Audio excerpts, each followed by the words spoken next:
What's good, people? Teofimo Lopez said one thing in the final press conference yesterday that I want a lot of people to understand why I support Teofimo Lopez 100% and why I called him the captain of the generation, the commander-in-chief. Listen to what he said. It's against all odds. And the odds are not in my favor. Trust. And we against that. So let's go. We ready, man. You know what time it is. At the end of the day, I didn't have no co-signer. They did. We did it this way. I didn't have a co-signer. They did. What is Teofimo Lopez talking about? Now, we all know when we're talking about Teofimo Lopez and a potential matchup with his contemporaries, right? We mentioned a matchup with Devin Haney and Teo, Shakur and Teo, Tank and Teo, Ryan Teo, right? And what he means by that he didn't have no co-signer, they did, is that Teofimo Lopez was never a hyped fighter. He was never hyped. He was never marketed as the next Roberto Duran or the next, Salvador Sanchez or the next, great Latino fighter or great fighter in that sense, like Devin Haney. Devin Haney was co-signed by Floyd Mayweather. Remember? Let's not forget that Devin Haney was the first social media superstar when he was in the TMT gym. When you get a co-sign by Floyd Mayweather in the highest of his career, think about it. He was co-signing Devin Haney leading up to the Manny Pacquiao fight. If you go back to the videos and stuff like that, while Floyd Mayweather was doing interviews and stuff like that, he said, "This is the next." That's a hell of a co-sign. What about Ryan Garcia? Ryan Garcia got co-signed in one of the most relevant voices in the sport of boxing, a 6th-division world champion, the golden one, Oscar De La Hoya. And Canelo Alvarez when he joined the Canelo Alvarez team, right? What about Gervonta Davis? The same thing goes for Devin the Dream Haney, right? Gervonta Davis was co-signed by Floyd Mayweather. A lot of people say is the reason why Gervonta Davis at the level that he's at, not necessarily accomplished anything, but being under the wing of Floyd Mayweather, one of the most relevant voices and recognized fighters in the modern day era, right? What about Shakur Stevenson? Shakur Stevenson was on Top Rank ESPN. Guess who's his co-signers? Crawford, the 4th-division world champion, 2-division undisputed, regarded as pound for pound, number 1, 2, 3, 4, 5. You can flip it around of this era. And then you had guys in the telecast on ESPN like Andre Ward, another Hall of Famer. And a guy, when you got the mic, right? And then on ESPN, where is the number 1 leading sport network in the world, right? And you easy marketing the world of sports with Shakur Stevenson because Andre Ward does have a voice in that platform, and he's one of relevant great fighters as well. Who did Teofimo Lopez have? Who he had? Who was his co-signer? Who was the fighter that was relevant that introduced the world? Here is Teofimo Lopez. Now go check him out. Nobody. Just him, his skills, and his dad. No legendary trainer, no legendary fighter. And for Teofimo Lopez to manage to become a world champion at the age of 21, 22, beating Richard Comey, 2nd round KO, Madison Square Garden.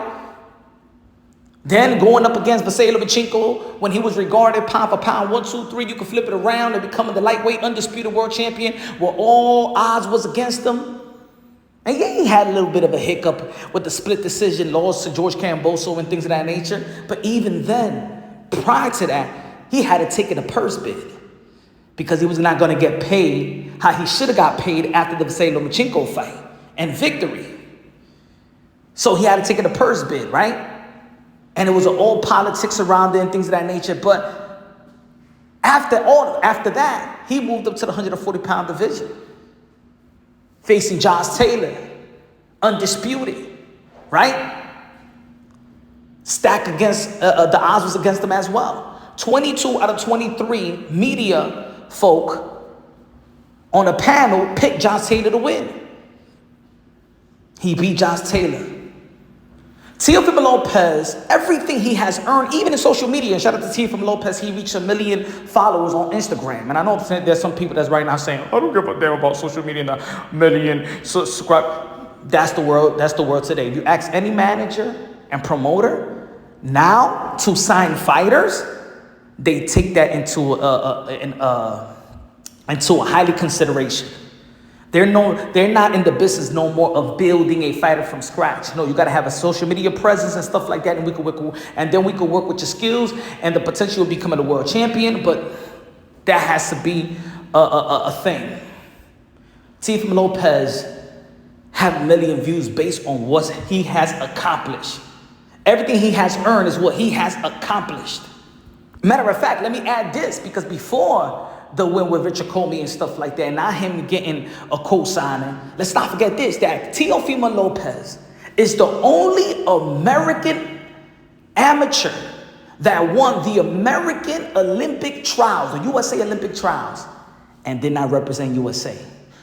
The only fighter that ever won the USA Olympic trial did not get picked to fight for USA. The reason why he fought for Honduras, because he got snubbed. When he earned it, he got snubbed. When he fought for Vasily Lomachenko, the politics of the sport of boxing tampered with the Undisputed because of the WBC franchise. When he went to the 140-pound division, they but John Taylor vacated his belt, so he was not going to be recognized by the world. In my opinion, yes, I recognize him, but by the whole wide world, and on paper, he should have been recognized as the first 2-division undisputed world champion in the 4-belt era. But now it's Bud Crawford. That's why he has that thing with Bud Crawford, because in all actuality, without the politics, you take the politics away, and we all know that Teofimo Lopez should have been recognized as the first 2-division undisputed world champion in the 4-belt era by the age of 25. This is the reason why he got a chip on his shoulder. This is the reason why he got to market himself, because ain't nobody going to do it for him. Nobody never did it for him. You think that when Teofimo Lopez fought Vasily Lomachenko, you thought that it was Vasily Lomachenko that was supposed to win? You think that Top Rank Bobby Arim was happy? No. Let's not forget that after the fight, Teofimo Lopez Sr. said that Bobby Arim stuck the middle finger out. Teofimo Lopez in this position because of hard work, determination, beating the odds with no cosigner. And think about it now. He's going to be fighting today in Times Square, New York City, his city. The only champion in the card. The only Ring Magazine champion. Y'all already know that Turkey Al Sheikh owns Ring Magazine. The only lineal in the card. And he's playing second and third fiddle to Ryan Garcia, who's not a champion, never been a champion. Shout out to Ryan Garcia, because he is a star in the sport of boxing, but let's call it for what it is.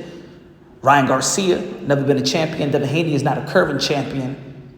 Teofimo Lopez had 5 straight wins, a lineal champion, and the only champion in the card, and he's still getting snubbed.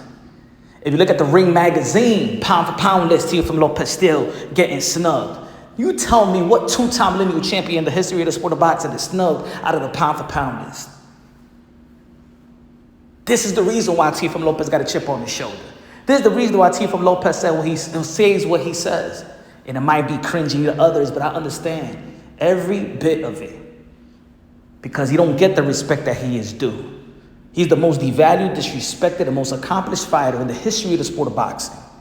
And tonight, he once again going to show and prove why he's the takeover. And once again prove why there's a power structure that will not allow him and is against him taking over the sport of boxing. He got the accomplishments. He's already a Hall of Fame resume, Hall of Fame accomplishment.